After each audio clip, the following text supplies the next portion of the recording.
The applause stopped the moment my son said I didn't deserve any of it. At my retirement party, it was like someone dropped a stone through the ceiling of the Riverside Banquet Hall. One moment, soft jazz floated through the air, and champagne glasses clinked. The next, the room exhaled into silence. My retirement gala, 42 years at Aero West Engineering, a lifetime of deadlines, prototypes, sleepless nights, stopped mid-celebration. I felt the microphone vibrating slightly in my hand. The warmth of the stage light on my face. Grace stood off to the side, smiling proudly, radiant in silver satin. She mouthed, "You did it," just seconds before everything shattered. David, my son, stood from his table and strode forward. I didn't process his movement fast enough. 1 second I was thanking the team, acknowledging sacrifices, remembering launches and failures and victories. The next, his hand closed over the microphone. "Let me say something real," he said, voice sharp, breath shaking with fury. "David," I whispered, but he yanked the mic away. He turned to the crowd. "He doesn't deserve any of this."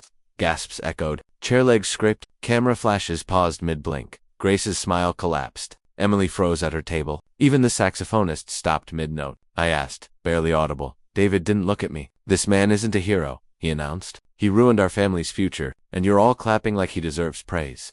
Murmurs rippled across the room. Phones lifted, screens pointed. Someone whispered, "Is this real?" I remembered the briefing rooms I'd stood in for decades. Controlled, predictable, measurable. Nothing in my life prepared me for this. Battlefield. Emily stood next. "Tell them the truth, Dad," she said, voice trembling with anger, mascara already smudging. "Tell them how your selfishness put us in this position." "Emily, please," Grace tried. Stepping forward. Andrew, Emily's husband, pulled her back by the elbow and stepped in front of her. His suit was too tight across the shoulders, his grin almost theatrical. "Oh, let him talk," he said. "Let the great man finish his speech about sacrifice. We all sacrificed too, didn't we?" His smirk stretched. "How's it feel to be celebrated for ruining people's lives?" I felt cold spread across my chest. "Not here," I said. "If you're upset, if there's been a misunderstanding, we can talk privately." David cut me off. "Privately? You ruined us privately. Let's fix it publicly." Someone near the bar whispered, "This is unbelievable." Another, "Keep recording." Across the table, Olivia, David's girlfriend, held her phone up, recording like she'd been waiting for this moment. Her expression was almost relieved, like chaos confirmed something she wanted to believe.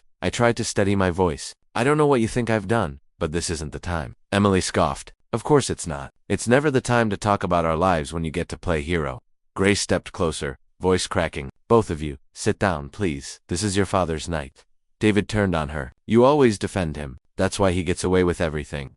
The room recoiled again, this time because he'd raised his voice at his mother. I saw my colleagues' faces, Richard from Propulsion, Julia from Materials Research, Martin, my protégé, hanging open. No one blinked. No one breathed. I took a small step forward. "David," I whispered, "I love you. I don't know why you're doing this." He whipped around to face me. "Stop pretending. You destroyed any chance we had at a future. Emily and I are done protecting you." I wanted to ask from what. I wanted to remind him of Christmas mornings, Little League games, long nights helping with homework, but my throat wouldn't open. Humiliation sat on my tongue like iron. Emily pointed at me with shaking fingers. "We're drowning, and you're standing up here being celebrated like some noble father. They should know what you've done." Andrew clapped slowly. "Bravo," he said, sarcasm curling around every syllable. "Maybe the standing ovation can restart once everyone understands the truth." Someone laughed nervously. Someone cried. Someone took more pictures. Grace reached for David's arm. "Please," she begged, "not tonight." He jerked away, and she stumbled. I moved instinctively to steady her, but before I could touch her, Emily stepped between us. "No," she said, voice sharp. "You don't get to look like the good guy right now." I pulled my hand back like I'd touched something burning. The jazz had stopped. The waitstaff froze. The applause that had filled the hall only minutes earlier felt like a memory from another life. I could hear my pulse in my teeth, present tense, pounding, drowning out the room. Is this happening? Is this my life? David turned back to the microphone. "This man doesn't deserve applause. He doesn't deserve awards. He doesn't deserve respect." A quiet voice somewhere in the back of the hall asked, "What exactly did he do?" Emily answered without hesitation. "He destroyed our financial future. We can't buy a home. We can't start families. We can't move forward because of him." A ripple of confusion passed through the guests. People trying to understand, trying to piece together a scandal. Andrew leaned into the mic like he'd been waiting for a punchline. "But hey, at least he got his plaque tonight, right? Congratulations, Patrick." A few people flinched. No one intervened. I looked at the crowd, to 200 faces I'd worked with, mentored, traveled with, colleagues I'd bled for in ways my children would never understand. One by one, they turned away. Eyes dropped, backs straightened. Shame is contagious. Grace stood beside me, shaking but silent because even she didn't know what to say. David thrust the microphone back into my chest. The impact rattled through me. Go ahead, he said. Finish your speech. The weight of the hall pressed down, air thick and suffocating. I opened my mouth, but nothing came out. The applause was gone. The warmth was gone. All that remained was the cold, and the hundreds of eyes quietly judging a story they didn't understand. I stood there, frozen, pulse hammering, while the people who once admired me looked away. I grew up believing that applause was something you earned through suffering. Maybe that's why I stayed quiet on that stage instead of fighting back. Humiliation wasn't foreign to me. It was familiar, like an old bruise you learn not to touch. I was raised in a one-bedroom house behind a welding shop. My father worked until his hands shook, and my mother rationed food like she was stretching hope. I promised myself, at 14 years old, lying awake on a lumpy mattress, that my own family would never live that way. No empty shelves, no overdue notices, no shame. That vow shaped everything. I worked overtime before I even hit 30, missed holidays, missed weekends, took night classes at Carnegie Tech to specialize in aerothermodynamics because someone told me it would make me indispensable. I wanted to be the man my family could lean on, the one who protected, provided, and never let the world shake the ground beneath them. Grace married me long before success found me. I still remember her at 22, hair pinned up, eyes bright, telling me she didn't need wealth, just devotion. She held me through our miscarriage 7 years into marriage, when I thought the grief would split us in half. Instead, she stitched me together, and in the late 90s, when layoffs threatened to swallow entire departments, she cut coupons and told me we'd survive because failure wasn't the end. Losing each other was. She was right. Of course, stopped by the time the promotions came, and the bonuses, and the stability. It felt like victory belonged to all of us. I bought the kids their first cars, paid every college bill without hesitation, wrote checks for Emily's wedding venue and David's graduate housing. I didn't resent a single dollar. Providing felt like breathing. Maybe that was the problem. I believed generosity would buy closeness. The week before the gala, I sat in our quiet kitchen, waiting for the coffee maker to sputter its final drip. The morning sun hit the marble counter in soft rectangles. Retirement was days away. I expected to feel fear, boredom, loss of purpose, but instead, I felt anticipation. I imagined dinners with the kids, road trips with Grace, fixing up the cabin by the lake we'd never had time for. I imagined redemption for all the moments I'd missed. You're smiling, Grace said, coming in, warm robe tied loosely around her. That's suspicious. I laughed. Just thinking.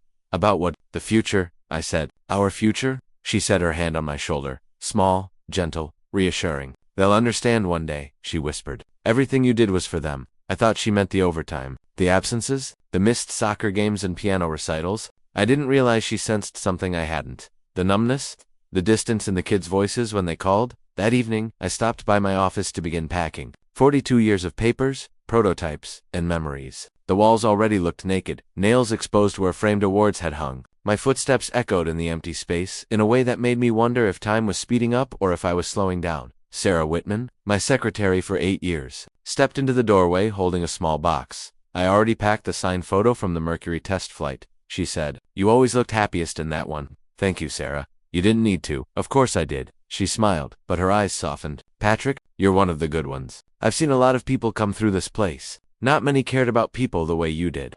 I didn't know what to do with praise. I never had. I cleared my throat. I just tried to do things right. You did, she said. Ask anyone who isn't afraid to be honest. Her choice of words struck me isn't afraid, but I let it pass. Later that week, I sat in Richard Barnes' office, polished oak desk, model ships lining the shelves. He had been my attorney for 2 decades, managing every investment and retirement decision with calm precision. Everything is set, he said, sliding documents toward me. When you're ready, we can finalize the transfer of your company's stock and pension into the Barnes Family Trust. Grace is primary, and the children are equal beneficiaries. I ran my fingers along the edge of the folder. I want it to be a surprise. After the gala, he smiled. You're a sentimental man, Patrick. No, I said softly, just hopeful. He paused long enough for me to notice. You don't need to buy your family's love, you know? I laughed, though the sound came out hollow. That's not what this is. But maybe I wasn't sure. The plan was simple. Celebrate the end of my career. Announce that everything I'd earned now belonged to all of us. And start a new chapter as a family. A fresh slate. Forgiveness without the need to speak the word. But even before the gala, the distance was already visible. David would visit, but only 4 minutes. Always glancing at his phone, always needing to leave. Emily used to call every evening during her first year of marriage. Now, days passed between conversations. And when she did call, she sounded like someone ticking off an obligation. I told myself they were busy. Careers, plans, life. I didn't let myself consider resentment. The night before the gala, I stood in the living room adjusting the sleeves of my suit. Grace came up behind me and fixed my tie the way she had before promotions. Interviews, conferences. You still get nervous before big moments. She teased gently. It's not nerves, I said. I just want tomorrow to mean something. It will, she whispered, smoothing the fabric on my chest. Because you've earned it. I nodded, believing her, wanting to believe her. But even that night, signs were there. David arrived late and barely greeted me. Emily stayed on her phone, sending someone picture after picture of outfits she might wear, none of which she asked my opinion on. Andrew didn't speak to me at all, and Olivia filmed Grace's champagne flutes and dinner plates for her social story. Never asking why the celebration mattered, I told myself it was nothing, because if I admitted something was wrong, then everything I sacrificed would collapse under the weight of regret. The next morning, the kitchen was quiet again, drowning in expectation. I sat with coffee warming my palms the way I always did before long days at work, but this time, work was over. I wasn't preparing to build anything. I was preparing to step into a future I thought I'd earned. Grace placed her hand on top of mine, squeezing gently. It's going to be a beautiful night. I nodded, breathing in the promise like oxygen. I had no idea that by the end of that evening, everything I'd built, every sacrifice, every hour, every intention would be turned against me in front of the very people I'd built it for. In the days after the gala, the world didn't end in a dramatic explosion. It unraveled slowly, thread by thread. The first missed phone call. The second, ignored message. The third, when I realized they weren't busy, they were avoiding me. By the fourth day, I stopped pretending it was a coincidence. I dialed David one evening while standing by the living room window, watching the streetlights flicker on. Grace sat on the sofa, hands clenched around a throw pillow. Voicemail. Again. I tried Emily next. Straight to missed call. When I tried a third time, her phone sent an auto text. I'm unavailable right now. Stop calling constantly, Grace whispered. Don't take it personally. But how do you not?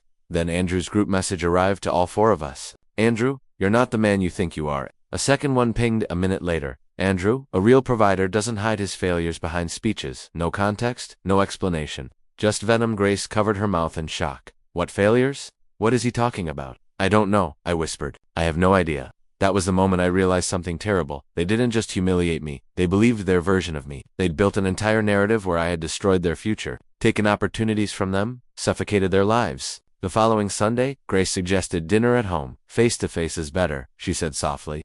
They'll calm down if we sit together and talk. I agreed, not because I believed it would help, but because I needed to try. For my family. For myself. We set the table together. Good plates, cloth napkins, baked salmon and roasted vegetables. It smelled like every holiday we'd ever hosted, like peace, like hopeful tradition.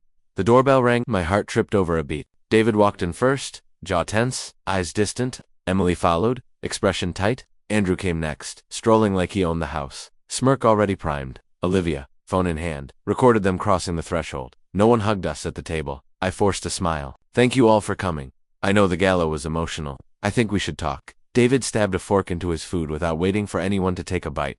You want to talk?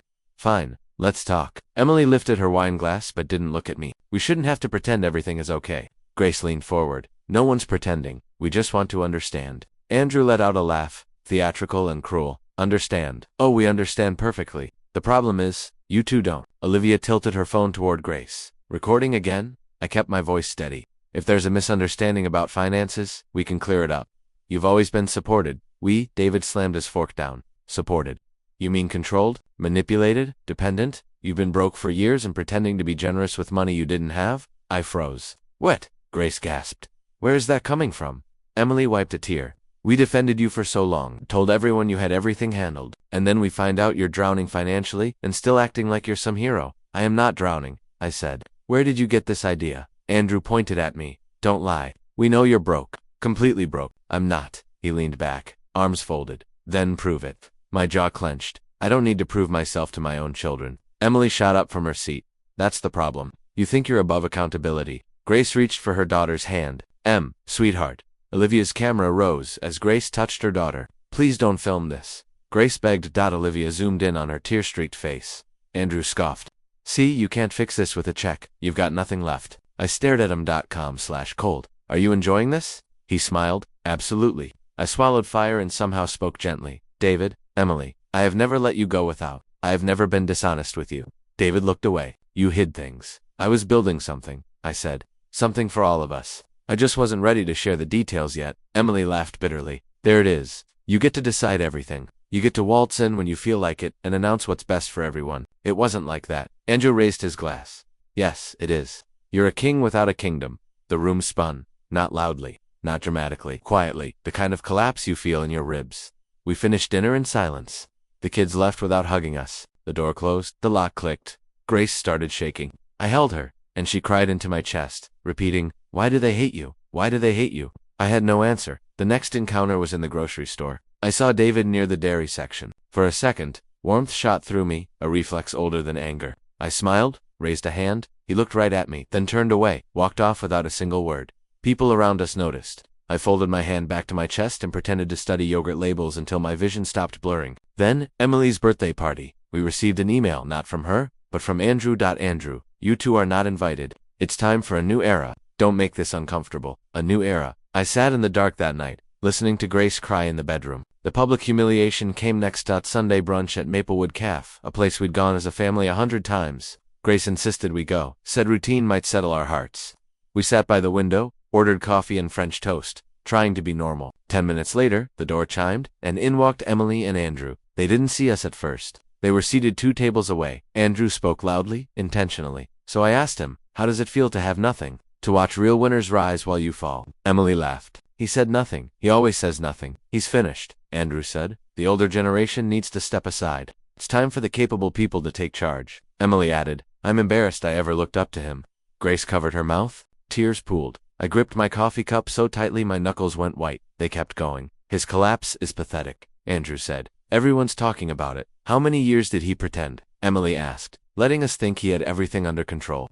Grace tried to stand. Patrick, we should go. I shook my head. .com/cold. No, if I leave, I make their story true. My voice barely carried, but inside, the words thundered like gunfire. If I leave, I make their story true. So I sat there, frozen, listening to my own daughter burn my name in front of strangers while her husband sharpened the knife. The waitress approached, whispering timidly, would you like your check now? I nodded once. She walked away quickly, like she didn't want to be caught standing near tragedy. When we stood to leave, Emily finally saw us. Her eyes widened, not with shame, but with irritation. She muttered, great, as if we were an inconvenience. Andrew smirked. Enjoy your breakfast, Patrick. I looked at him and every insult, every humiliation, every betrayal condensed into one impulse. Strike back, destroy him, shatter the ego that fueled all of this. But I didn't move. I hope you find whatever you're looking for, I said, voice steady, dignified. He blinked. That reaction, my restraint, angered him more than violence ever could. As we walked toward the exit, I trembled. Not from fear, from the pressure of everything I refused to release. Outside, the cold air hit my face like a slap. I leaned against the wall, breathing hard. Watching people walk by like the world wasn't collapsing. Grace whispered, voice shredded. How much more can you take? I stared at the pavement, at the cracks and cigarette butts and fallen leaves, small things that don't matter until everything hurts. I don't know, I said, and for the first time in my life, I meant it. It happened on a Tuesday morning, quietly, almost accidentally. No shouting, no confrontation, no final straw, just sunlight, coffee, and an iPad left on the kitchen counter. Emily had dropped it off the night before, saying it needed a charger she'd forgotten. Grace plugged it in, intending to return it later. When she walked into the kitchen that morning, the screen had lit up with a preview notification. At first, she didn't mean to look. She told me that later with shaking hands, but the subject line sat there like a blade. Plan for Saturday, financial leverage. When she opened it, the universe shifted. I found her at the kitchen table 20 minutes later, pale, hands gripping the device. Her hair was still messy from sleep, her robe bunched at her elbow, breathing uneven. Patrick, she whispered. Sit down. What is it, please? Just sit. I did. She slid the iPad toward me, not pushing, not dramatic, just placing it in front of me like evidence, not of a crime, but of betrayal. The email thread filled the screen. From Andrew to Emily. David, Olivia subject. Saturday gala final strategy. I started reading. If we push him emotionally in public, he'll shut down or panic. Either way, we can claim instability and get access to retirement accounts before he burns through the rest. My pulse slowed to a crawl. Another reply, from Emily, it has to look spontaneous. If we make him embarrassed enough, he'll cave when we demand transparency. David, once he breaks, we file for emotional damages and force him to transfer control of assets to protect the family. He owes us. And Olivia, I'll film everything. I can edit the reactions later so it looks like he's been unstable for months.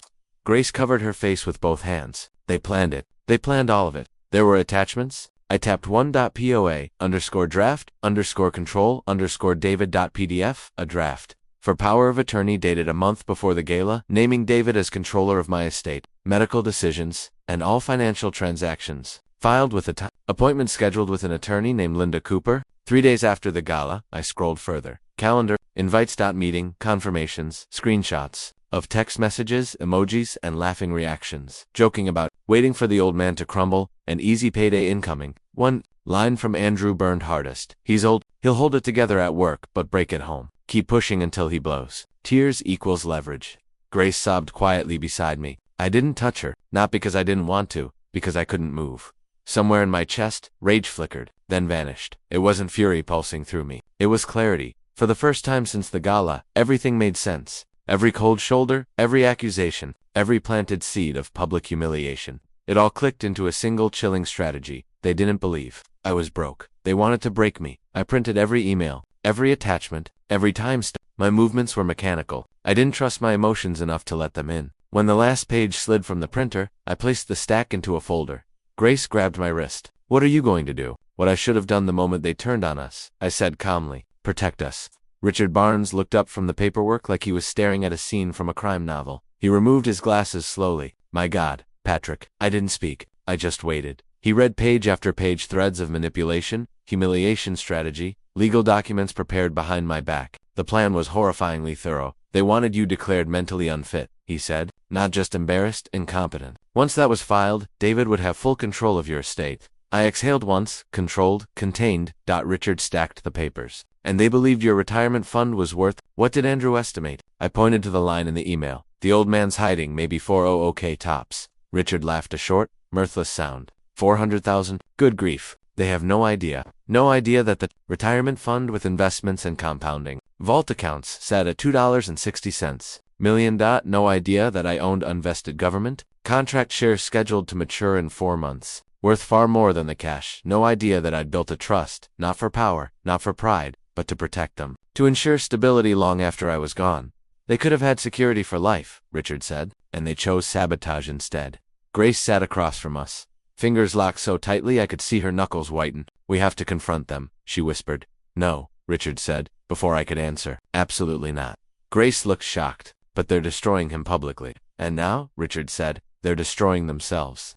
He leaned forward, voice precise, legal, sharp. You have timing on your side. They already filed motions and attorney meetings based on a false premise that you were unstable. Let them continue. Grace shook her head. You're asking him to let them hurt him more? No, he replied. I'm asking him to let them expose intent. The minute you confront them, they switch to defense. Right now, they think they've already won. He tapped the folder of printed evidence twice with a finger. But everything, emails, dates, planning, messaging proves malicious intent. Not worry, not concern, exploitation. He turned to me. If you let this play out a little longer, you won't just defend yourself. You'll close every door they could ever use to hurt you again. Grace looked to me pleading. Patrick, how much more can you endure? I took her hand gently. Enough to finish this. Richard sat back. Your dignity is your greatest weapon. They're counting on you losing control. Don't give them what they need. I nodded. He added, I'll prepare documents. Strategic ones. If they push to force competency tests or power transfers, we'll be ready. Grace squeezed my hand. I don't want revenge. I just want them to stop. I stared down at the emails, the digital fingerprints of betrayal. I don't want revenge either, I said. I want truth. Richard stood, signaling the meeting's end. You'll have it, he promised. And when everything comes to light, no one will ever question who destroyed this family and who tried to save it. We left his office in silence. Outside, the sunlight was blinding, the street loud with life cars. Footsteps, conversations, strangers living ordinary days while hours elapsed and reformed in ways we never expected. As we reached the car, Grace whispered, Are you angry? I shook my head. No, I said, I'm awake. I chose the Westbrook Country Club for a reason, not because it was elegant, though the polished oak floors and high ceilings made everything feel important, but because Andrew loved it. He bragged constantly about golfing there someday, once money wasn't so tight. Grace looked stunning in a navy dress. Her hand clung to mine the entire drive. Are you sure? She whispered, as we pulled into the circular entrance. Yes, I said. They need to reveal themselves? Inside, a long rectangular table was set near a tall window overlooking the green. Silverware gleamed, the air smelled faintly of lemon polish. The clock on the wall ticked loudly, louder than any clock should. David, Emily, Andrew, and Olivia arrived together. They walked in like they were the guests of honor. Emily raised an eyebrow. A reconciliation lunch. So, now you want peace. I smiled politely. I want clarity. Andrew snorted. Of course, clarity is good. Transparency is better. The waiter poured water, then disappeared. Forks tapped china. Olivia prepped her phone camera under the table. Andrew leaned back, arm draped over his chair. Good to see you finally stepping up, Patrick, he said loudly enough that nearby diners turned their heads. A responsible man knows when it's time to hand things off. David nodded. Yeah, it's what's best for the family. Emily added softly, thank you for doing the right thing. Grace squeezed my knee under the table. And what is the right thing? I asked. Andrew grinned, assuming his role as spokesman. Financial guardianship, transition of authority. It's natural. David will ensure everything's used properly. David puffed out his chest slightly, as if already wearing the crown. So Andrew continued, once you sign the transfer, we'll take it from there. I set my napkin neatly beside my plate. Is that what you believe is happening today? Andrew's scoff was almost condescending. We're all on the same page, old man, old man. I let it sit in the air. Let them feel confident. Let them believe they'd already won. A server opened the door at the far end of the room. Richard Barnes walked in. Andrew stood quickly. Too quickly, knocking his water glass and catching it last second. Ah, good. Our attorney. Richard smiled. At me. I'm here, he said. As counsel for Patrick. Andrew's face twitched. No, he said, pointing at Richard. Linda Cooper is handling the power of attorney. She should be here. Richard interrupted with professional calm. Ms. Cooper canceled the appointment.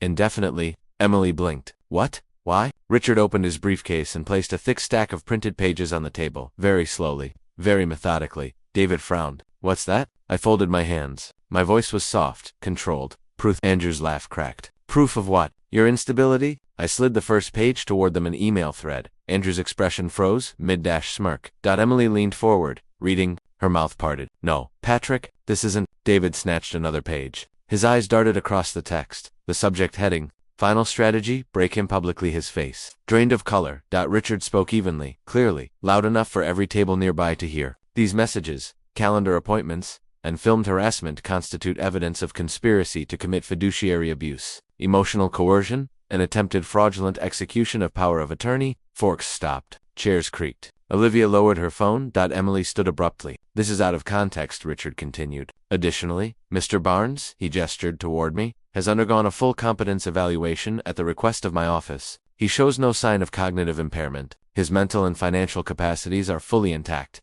David swallowed hard. Andrew attempted a grin. Failed. All right, so maybe things escalated. We were concerned. You were opportunistic, I corrected softly. Andrew slammed both hands on the table. You owe us. You hid money. You lied. I didn't flinch. I built that money, I said. I sacrificed holidays, nights, years, to give you comfort. Emily started crying. We thought you were ruining everything. Gregory, the club manager, approached with caution. Sensing a scene. Richard ignored the interruption and laid down the final blow. All of Patrick's assets, his retirement savings, his stock options, his pension, and the deed to the house had been transferred into a private trust. Andrew blinked. Good, he said shakily. Then we just. Richard raised a finger, with Grace as the only beneficiary. Sole authority, sole inheritor. The room went silent enough to hear breathing. Silverware stilled. The ticking clock became a THUNDERCLAP. Grace held my hand under the table, now solid and steady. David's chair scraped loudly as he stood. No, this isn't. You can't just take us out. We are your children. That's why this hurts, I said. Emily's tears poured. We made a mistake, Dad. We were scared. Fear doesn't draft legal documents, Richard replied. Andrew pointed at him. You manipulated him. No one manipulated me, I said, rising slowly. You did that. David looked at his sister. This is your fault. You said he was my fault. Emily snapped. Andrew told us. Oh, throw me under the bus. Andrew sneered. Like you didn't want the money just as bad. Grace flinched as their voices tangled, anger turning inward, cannibalizing itself. You convinced me he was unstable. Emily yelled. You convinced him he ruined our future. David shot back. You used us. Emily screamed at Andrew. Andrew slammed his fist on the table. Because you're weak. You'd never take what's owed to you without someone pushing. Richard simply observed a surgeon watching infection drain from a wound. Olivia covered her face, not out of shame, but because she'd stopped recording. Emily tried to reach for me across the table. Dad, we're sorry. We didn't mean. I stepped back, slowly, calmly. When a man gives you everything, I said, voice low but clear, every syllable heavy as stone. You call him generous, not weak. David sank into his chair, staring at the floor. A man who survives betrayal, I added, becomes unbreakable. Grace's breath hitched. The humiliation they planned for me, the public collapse. The spectacle had reversed completely. The trap they set became their own fall. Every person in that dining hall bore witness not to my weakness, but to their greed. Emily sobbed harder. Please rethink this. We were manipulated. No, I said. You chose this. And now you live with it. Andrew's voice turned sharp, venomous again. You think you've won? You think this is over? Yes, I said. He waited for some plea. A crack. A stumble. He got nothing. This is the end of your access to me. I finished. Richard placed a final document in front of Andrew, a no-contact order draft. Pending signature, if harassment continued. Andrew scoffed, grabbing the folder and hurling it toward me, pages scattering across the table. You were supposed to fall apart, he spat. I smiled, faint, steady, unshakable. I did, I said. Then I stood back up. Andrew stormed out, Olivia scurrying behind him. David and Emily gathered their things, crying, trying to speak through broken apologies Grace could no longer bear to hear. When the door closed behind them, the silence left behind was soft, cleansing. Richard touched my shoulder. You did well. Grace wiped her eyes. I don't feel like we won. We didn't, I whispered. We survived. We walked out into the sunlight. The air felt lighter. The ache didn't disappear, but something darker did. Shame? They took that from me on the gala stage. Today, I took it back. There was no grand announcement, no dramatic goodbye. We simply stopped calling, stopped answering, stopped waiting. The house became quiet again, not with loneliness, but with relief. After months of chaos, silence finally felt like oxygen. Grace called it protective distance. I called it survival. For weeks we heard nothing. Then consequences began arriving without us lifting a finger. Emily was first to. A letter came addressed to her last name, forwarded to our house by mistake because she'd never updated her billing address. Grace opened it by accident, thinking it was hers. I still remember her expression changing: confusion, then ache. Eviction notice, she whispered. They're losing the house. The mortgage Emily and Andrew had taken out was far beyond their income. They had been counting on new access to family wealth, as the document in the emails had phrased it. Without it, they buckled. That evening, Grace sat at the table with her hands around her mug. Should we help? She asked. We already did, I answered gently. She nodded, tears forming not for Emily's house, but for the child she no longer recognized. Then David. Olivia left him 2 months later. We heard from a distant cousin who worked with her. She said he couldn't give her the lifestyle she deserved. The cousin reported. She didn't want to be with someone without ambition. Grace broke down again that night. He's lost, Patrick. Completely lost. He'll find his way, I said, though part of me wasn't sure. 2 weeks later, David showed up at our door, not to apologize, but to bargain. He stood there in the snow, shivering, eyes hollow. Can we talk? He said. Always, I answered. He stepped inside and cut straight to the point. No small talk. I just need help getting through a rough patch. You don't have to give me anything long-term, just a head start.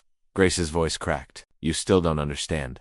David's jaw tightened. Mom, please, you can talk to him, he'll listen to you. I'm done convincing anyone to love their own father, she said. His chin trembled for a half second, then hardened. So that's it. You want me homeless? No, I said. I want you accountable. He scoffed. You think this is my fault? I didn't answer, and that made him furious. Look at you, he snapped. Sitting there calm like you're some saint. You're the reason everything fell apart, and you won't even admit it. Grace whispered. David, please stop. He stared at her, and something in his eyes flickered. Some memory or ghost. Then he turned around and walked out. He didn't slam the door. Somehow, that hurt more. And then there was Andrew. His business deal, the one he had bragged about 4 months, was built entirely on the expectation that he could leverage my retirement fund as collateral. When he realized the trust was legally airtight, the deal collapsed. Investors pulled out, leaving him completely exposed. We found out because he blasted his failure all over social media, blaming an ungrateful older generation for not investing in the future. Comment after comment mocked him, including from people who once admired him. Grace showed me the posts and waited for my reaction. I didn't smile, didn't celebrate. I don't want him ruined, I said quietly. I just want him gone. With distance came space, and in that space, something shifted. Grace suggested we renovate the lakeside cabin again, the place we loved when we were young, before careers, before children, before the world complicated everything. That was small, musty, and still had the same creaky screen door. The first weekend we drove up, it rained nonstop, a steady rhythm against the windows. Grace played soft piano music from her phone while we unpacked. There was no rush, no tension, just two people rebuilding something that once mattered. We moved the old furniture aside, sanded floors, repainted walls, laughed when we found initials carved into the back of a drawer from 1989, P+G with a crooked heart. One afternoon while cleaning, I opened a dusty box and found an old framed family photo, the four of us smiling at the cabin deck, sunburned and happy. Before resentment, before distrust, before the weight of expectations crushed us all, Grace paused. Do you want it somewhere visible? I looked at the photo, really looked at it, and felt a strange warmth, not nostalgia, not grief, just acceptance. No, I said softly, not right now. She turned the picture face down and placed it gently on a side table. We didn't hide it, we just stopped worshiping the memory. That evening, we sat on the porch wrapped in a shared blanket, watching rain ripple across the lake. The air smelled of cedar and wet earth. Grace leaned her head on my shoulder. Do you ever think they'll understand? She asked. Maybe, I said. Maybe not. And if they don't, we'll still be okay. She exhaled, long and slow. I hate what happened, but I'm glad we're here. Me too. For the first time in months, maybe years, I felt peace settle into my bones without needing to justify itself. No revenge, no gloating. No satisfaction in there. Downfall. Just relief. The quiet kind that grows only when you stop trying to fix people who don't want to be saved. We stayed on the porch until the rain softened into mist and the sky darkened. Calm music faded from Grace's phone, replaced by the soft rush of wind through trees. She squeezed my hand. I'm proud of you, she whispered. I didn't need applause. I didn't need forgiveness. I didn't need closure. I just needed this quiet, safety, and a future shaped not by sacrifice for others, but by peace with the woman who never betrayed me. The world had fallen apart. A new one was already growing in its place. 6 months passed quietly, like snow accumulating overnight. Nothing dramatic, nothing cinematic, just time, stacking slowly, softening the sharpest edges of memory. I still woke early every morning, but not to rush anywhere. The cabin became our home, not a getaway. Most days smelled of sawdust and pine from the woodworking workshop we built in the converted garage. Kids from the local school showed up on weekends to learn how to sand, measure, carve, and build something that belonged to them. Their laughter echoed through the trees. It was impossible to hear it and still believe the world was hopeless. Then, one afternoon, David showed up. I saw his car from the workshop window, old sedan, bumper dented, rust beginning along the bottom. He stepped out slowly, like he wasn't sure the ground would hold him. He looked thinner, older. Regret ages a person fast. I walked out to meet him. Grace stayed inside, giving us space. For a moment, neither of us spoke. Just wind, just birds, just the weight of everything between us. Finally, he whispered, Dad, I'm sorry. No rehearsed excuses, no anger disguised as righteousness. Just 3 words, fragile, trembling, real. He swallowed hard. I was stupid. I listened to the wrong people. I let myself believe things because it was easier than admitting I was. Lost tears came sudden, violent, unsteady. He tried to wipe them away, embarrassed. I was jealous of you, he said. You had purpose. You had direction. I thought if I took control, I could finally feel like I mattered. That's not how worth is earned, I said gently. I know that now. He nodded, eyes red. I don't expect forgiveness overnight. I don't expect anything. I just wanted you to know I'm done pretending I wasn't wrong. I put a hand on his shoulder, not a reunion, not absolution, just human contact. Come inside, I said. He hesitated, then followed. Grace hugged him the second he stepped through the door. A sound left her body like she'd been holding her breath for half a year. He cried harder in her arms than he did in mine. We ate lunch. It wasn't perfect, but it wasn't broken either, and that was enough. David comes by once a week now. Sometimes we talk, sometimes we don't. Sometimes he helps in the shop, building birdhouses or sanding tabletops while music plays softly in the background. Healing doesn't always look like speeches. Sometimes it looks like shared silence. Emily never visited, but she emailed. Short messages at first. Thinking of you today. I miss you both. I'm trying to be better, then longer ones. Stories about therapy, about rebuilding habits, about trying to undo the patterns that led her down the wrong road. She never asked for money, never hinted, never begged for shortcuts. She signs every message the same. Love you both. I'm working on myself. Trust doesn't return like a switch. It grows, slow and cautious, but it grows. Andrew never came back. No emails, no calls, no apologies, no threats. Silence became his ending, and maybe that was the mercy. Some people don't return because they're ashamed. Others because they're unchanged. Life has a way of sorting them into the categories they earn. I hope he learns something someday, but that lesson isn't mine to deliver. My own healing didn't come from their consequences. It came from purpose. Every time a kid in the workshop held up a crooked stool or a wobbly shelf and smiled like they'd built the Taj Mahal,